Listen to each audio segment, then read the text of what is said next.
aux couleurs de la Pologne. Harry, bonjour à tous. Aujourd'hui on se retrouve pour une nouvelle vidéo sur la Pologne parce que je sais que vous les aimez et moi aussi. Je voulais vous poser d'abord une petite question. Qui n'a pas encore entendu parler des fameux pierogi ou encore des cornichons polonais qui sont si délicieux? C'est aujourd'hui dans cette vidéo que je vais aborder le sujet de la bouffe en Pologne, c'est tellement bon. Car oui, ce ne sont pas les seules surprises gustatives que vous réserve ce fabuleux pays. Et du coup, let's go!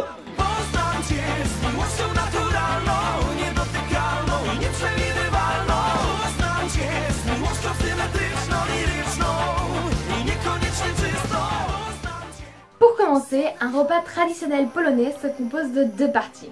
Une soupe et un plat. Les soupes. Et déjà, ne serait-ce que la première partie, c'est-à-dire les soupes, il y en a énormément. C'est quelque chose qui est très développé, je trouve, en Pologne. Et il y en a de toutes les variétés. C'est vraiment très différent les uns des autres. En commençant par rosół. C'est en fait un bouillon de viande dans lequel on a rajouté des légumes et des vermicelles. Ça peut paraître plat, mais c'est vraiment très bon. Et surtout, c'est la soupe la plus répandue en Pologne. Deuxième soupe à présenter, c'est barszcz. Alors oui, vous connaissez sûrement borscht de la Russie. Et en fait, c'est environ la même chose. C'est une soupe de betterave, donc rien de plus compliqué. Mais c'est quelque chose de vraiment très traditionnel, qu'on sert notamment à Noël, servi avec des pierogi fourrés aux champignons. Ensuite, nous avons żurek, une autre soupe qui, elle est plutôt servie à Pâques, qui est faite à partir de farine, souvent de seigle, mais fermentée, qui est très important, de saucisses, de pommes de terre, d'œufs, enfin bref, plein de choses à l'intérieur. Et en plus, vous pouvez peut-être trouver aussi au restaurant żurek servi dans un pain. C'est quelque chose que je n'ai jamais vu encore, mais je sais que ça existe et j'aimerais trop y goûter parce que ça doit être tellement bon.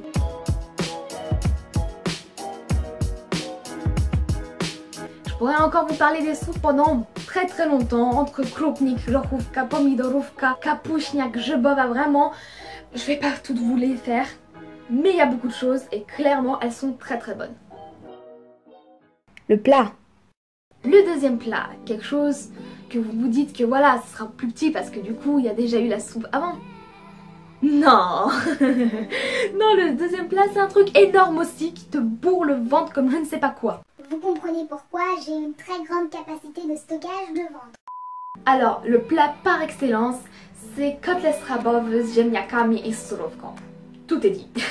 C'est donc une côtelette de porc panée servie avec des pommes de terre, soit en purée ou normale, et avec des petites salades. On a par exemple mizeria, qui est une salade de concombre servie avec de la crème fraîche, enfin, vous voyez le genre, ou encore buraczki, qui sont tout simplement des betteraves râpées. Alors oui, je vois les Français arriver en mode « Ni, on a la même chose en France !» Non, ce n'est pas du tout la même chose. Je sais pas pourquoi, mais ce n'est pas le même goût. Je sais pas si c'est la préparation qui change, je sais pas si c'est les ingrédients, mais je vous promets que si vous mangez et que vous me dites que c'est la même chose dans les deux pays, je vous crois pas. Et c'est exactement le même phénomène pour les pommes de terre. C'est fou de se dire que les patates françaises à côté, elles paraissent si fades alors que c'est toutes les deux des pommes de terre quoi.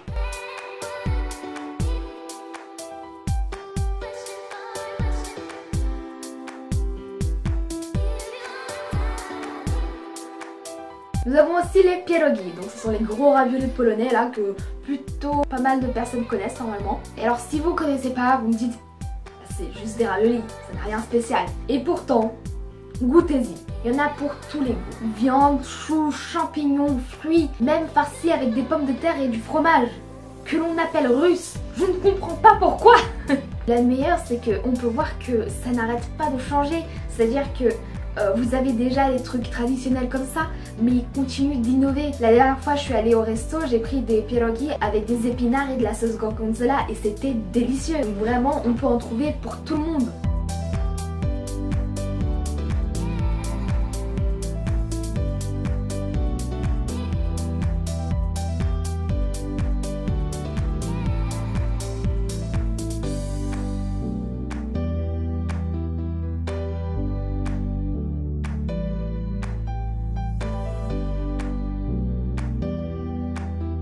Un autre mets très apprécié en Pologne, ce sont les gałąbki. Littéralement, ça veut dire pigeon.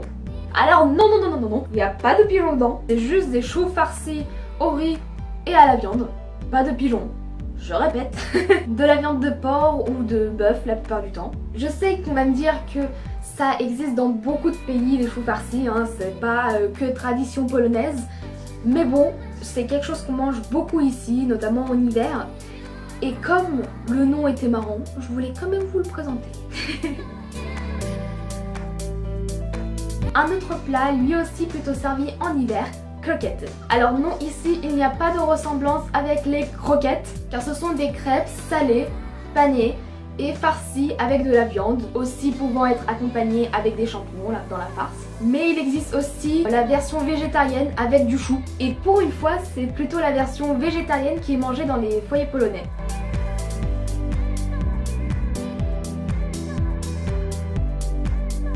Pour continuer, nous avons le bigos. Pour les ingrédients, c'est simple. Chou. On a compris que les Polonais aimaient le chou.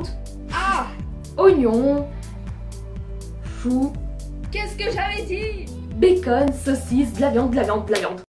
C'est d'ailleurs un plat souvent préparé pour les fêtes car il a deux particularités qui sont le fait qu'on peut le préparer à l'avance et surtout que plus tu le réchauffes, plus il a de goût. C'est génial, non?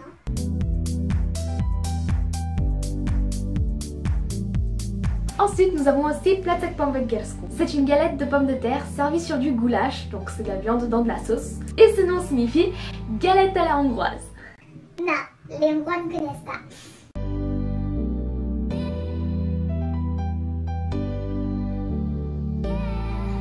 Encore un autre plat au nom dont je ne comprends pas l'origine, fasolka po brytyjsku. Littéralement, haricots blancs à la bretonne. Alors les bretons, vous connaissez? Autant que les Russes et les Hongrois, on va dire. Et pour la recette, c'est des gros haricots blancs, de la viande, ouais bon, on a copié le cassoulet. Après, chez nous, c'est pas de la viande normale, c'est de la viande fumée et de la saucisse qu'il y a dedans. Et c'est aussi présenté plutôt comme une soupe. Donc je sais même pas pourquoi je le mets ici, mais c'est pas grave. Il y a aussi une autre façon de préparer des pommes de terre, c'est-à-dire qu'on mélange des pommes de terre, de la farine, de l'œuf et tada, kopitka. Alors je l'ai fait avec ma grand-mère et clairement je trouve ça hyper simple.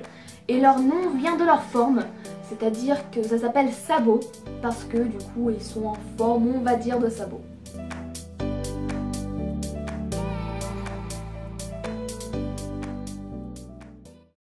Le fromage.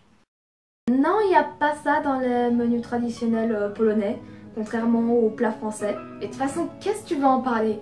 Gouda, Mazdam, Edam, Emmental, tous les mêmes. Et il y en a marre. La dernière fois, j'ai pris du camembert français au supermarché. Ça avait le goût du brie. Le seul fromage qui mérite l'attention du peuple est un fromage venu des montagnes qui est fumé, qui s'appelle Oscypek. Et en plus de ces petites décorations de partout, il a un goût particulier et prononcé que je trouve délicieux.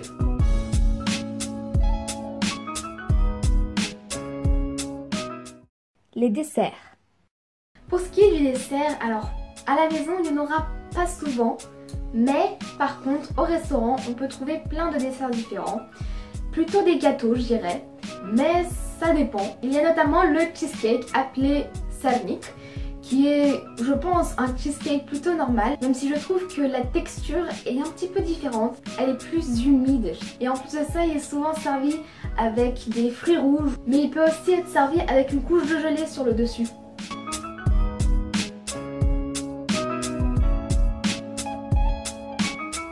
Ensuite, il y a le makowiec.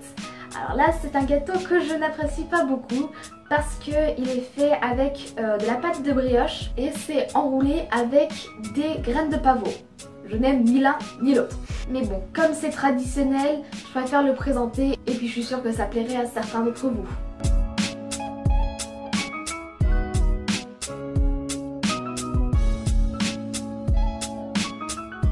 Après tout ça, nous avons également karpatka, qui est un gâteau avec une pâte plutôt dure et sèche. Mais entre ces deux couches de pâte, vous avez énormément de crème.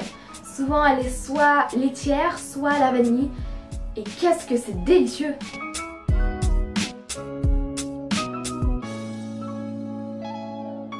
enfin, pour changer un petit peu des gâteaux, je voulais aussi présenter une sorte de pancake, mais dont l'ingrédient principal est la pomme. Souvent c'est aussi saupoudré de sucre glace.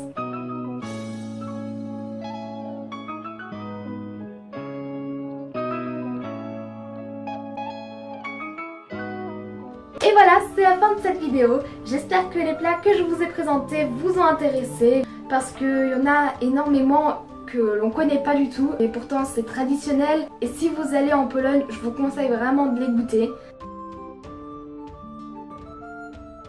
Si la vidéo vous a plu, n'hésitez pas à liker et même peut-être vous abonner. Je fais au mieux pour faire des vidéos sur la Pologne assez souvent. Mais sachez que ce sont les vidéos qui prennent le plus de temps parce qu'il y a plus d'organisation, plus de préparation à faire. En tout cas, c'est un sujet qui me tient à cœur parce que voilà, je suis d'origine polonaise, si vous ne le savez pas. Et j'adore parler de ce pays méconnu. Je vous laisse ici, vous pouvez débattre en commentaire ou voir 2 autres vidéos sur la Pologne. Et sur ce, bye!